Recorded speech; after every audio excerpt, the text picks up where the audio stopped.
The days leading up were pretty cool because, we had some like really great days with smallmouth fishing, like 100 plus fish in the boat days. And then my October calendar was super booked. So was planning to run like 33 trips in a row. The trout season kicks off really well in October with like a really big caddis hatch. And I had a lot of my favorite clients coming into town. We had really nice weather, like 60 degrees. And then, Helene came through and kind of like devastated us.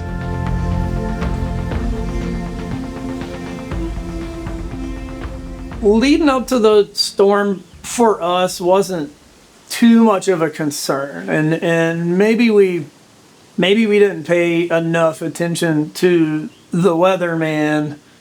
Most of us don't even really bother looking at the weather up here in the mountains. It's gonna rain in the afternoon. We're aware of that. Yeah, I mean, it was like we live in a temperate rainforest here, so we're used to like a lot of rain kind of frequently, and that's what makes like the whole experience really good. Like that's what keeps the rivers nice and cooled off in the summer. That's what keeps the fish pretty happy. So we didn't really think anything of it. We just thought we were gonna get like 2 or 3 days of rain, won't be a big deal. And honestly, as the storm was hitting, we still didn't really think it was that big of a deal. We just kind of hunkered down and stayed at the house. The river was rising and it was high, and it was like, well, sometimes the river gets high. And then it just kept coming up. And I think that caught a lot of people off guard. We were, and that was kind of the eye-opening end of the storm for us. And we started realizing the power's going to go away. We didn't have too much concern about water, which we ended up losing for, almost 3 months. Yeah, it wasn't until we left the house, walked downtown, and we realized how bad it really was. The river was over the bridge in Old Fort, and that's when we realized it's pretty bad. And then, even then, we still didn't know how bad it was entirely, because a lot of our friends lived in Asheville and the cell towers were down, so we couldn't get a hold of them, and we didn't have any way to see the news or anything. So once the storm passed, that's when we started that's when the real chaos began, I would say, with trying to find fuel, all the bridges being out in Old Fort, so you couldn't really leave. I've known Jake Smith at Connecting the Dots Guides for several years. I've been fishing with Jake, and he's really amazing guide, and so he's actually one of the first people I contacted after the storm to get an understanding of what was going on up there. And I hadn't at the time realized, just because it's hard to get information, realized how bad the Old Fort area where he lives had been hit. It took us about 2 days to find a way to get up to the farm and out of town where we could get fuel. We had to wait in line and pay a lot of money, but we brought back about 400 gallons of fuel, picked up a ton of donations from our friends in Charlotte, gas cans, chainsaws, boots, gloves, medical stuff. I brought a whole trailer load of diapers and feminine hygiene products up from a friend in Greenville, and we wanted to just get everybody out of here that we could, because there were no resources to go around, and it was a dark city. And then once I started hearing from friends and seeing what was going on, and realizing that some towns didn't exist anymore, some neighborhoods didn't exist anymore, that we had to do something. That was within the first 24 to 36 hours. We were putting things together because it was clear that it was really, really, really bad up there.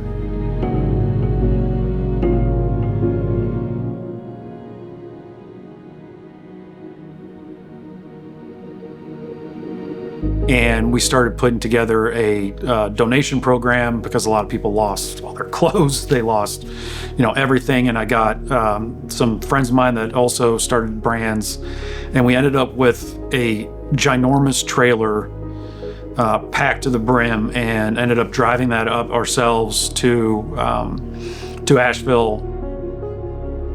I mean, at first, I think you just feel so vulnerable. You feel like you're just trying to we were just trying to survive the first couple days.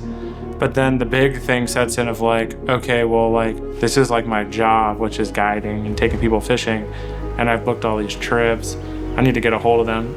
The fishing community, as far as the professionals go, was hard to watch. So I'm close friends with a lot of guides and fly shop owners here in town, and it was hard to watch them struggle. That's, that's September, October, like that's the time of year. That's when businesses, all of them, restaurants, fly fishing guides, fly shops, people buying Christmas presents, all of that happened. And there was no fishing at all here. And then we started talking to, our guide buddies and guides that we work with, and we started realizing that, that these guys are clearly going to be out of work for a long time. Finally, through, it's got to be half dozen plus phone calls, we finally got in touch with this very nice lady out west who runs the guide relief program. She already had the infrastructure set up. She already had the ability to collect money, get stuff out there. She was a trustworthy source. So we started raising funds because that's what these guys really needed. A lot of people don't understand, but a lot of us Western North Carolina fishing guides, we guide in Johnson City, Elizabethton, on the Watauga and the South Holston. And Irwin got hit with the Nolichucky River, and that washed out the whole highway there. So for the first 2 weeks, there was a lot of mixed reviews and mixed information on when the road would be repaired to even get to the river. And my boat is stored in Irwin, so I was like, I don't even know how I would get to my boat without that road being open.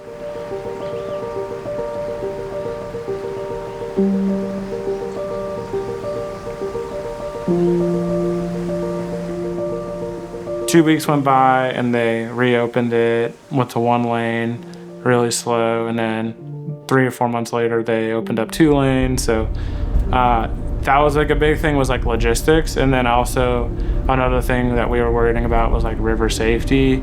So what kind of debris is in the river. And so before we could take anybody out there, me and a group of guides, we went and scouted all the rivers, picked up any debris that was harmful, did our best to do kind of stuff like that.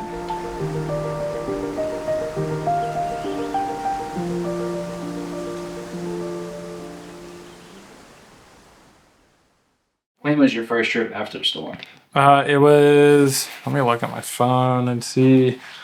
I had this trip for these first responders that came to town, and it was 6 of them, and they were just working super hard and needed a day off. So they actually called me and were like, hey, can we get on the river? What can we fish for? And yeah, we ended up fishing in Cherokee that day. That would have been October 20th. So about 20 days after the storm. Yeah. And the fishing was good. We had a great day. I think everybody got 2 or 3 or 4, which for a wade for 6 people, that's a lot. That's a lot of fish that you have to catch to kind of trick them and fool them and everything. So yeah, it felt like a good way to get back out there. I was asking a lot of people, guides included, what they were seeing on certain stretches of water, and I'd heard that certain stretches pretty soon after the storm started opening back up, especially stuff in Tennessee. And so my first trip personally back up was in April of 2025.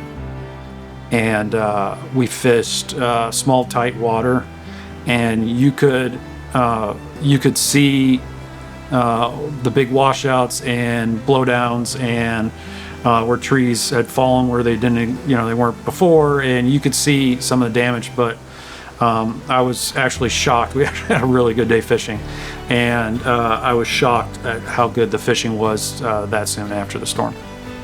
I think that people don't give the fish enough credit, and Mother Nature enough credit, that she can have this storm and be impacted, but then correct herself and be okay. So I think at that point it's probably still worth mentioning that, while Mother Nature has rebounded in the fishing up there, and it's still a great idea to go fish in our fisheries in the mountains, and call up a guide and go fishing with them, and the fishing is fantastic, and there's still a very long road to hoe up there, and getting people back to what could be considered a sense of normalcy for them.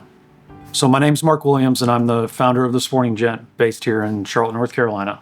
And I've been an avid fly fisherman for almost 30 years. My name's PJ Jackson. I'm the CEO and the co-owner of the Chop Shop Butchery. We're based in Asheville, North Carolina. We have a retail store in Charlotte, North Carolina. From Charlotte, moved into Western North Carolina in the mid 90s and never moved away. My name is Jake Smith. I'm 29 years old. I own Connecting the Dots Fishing Guides, and I'm born and raised in California, but I've lived in Old Fort, North Carolina since 2023. Yeah, when I look back at this part of life, I think there's a lot of like creativity and a lot of like new books being opened right now, and with that comes like a lot of like highs and like a lot of lows. Just being a small business owner in the outdoor space, you have a lot of moments of success and you have a lot of moments of like sadness and kind of everything that comes with it. But I think with Helene, it kind of like the biggest thing I saw is it like brought the community of people together here in West North Carolina. Like I went from knowing maybe 25, 30 guides pretty well to knowing like 100, 125 guides, like reaching out, like, are you okay? Do you have enough work? Like, is your boat good? Like, do you need any tackle? Let me know, like, if you need any beta on anything. And so it was just cool. It brought everybody together. Yeah. Like everybody's kind of looking out for each other and stuff. So I feel like I have like a bigger family now.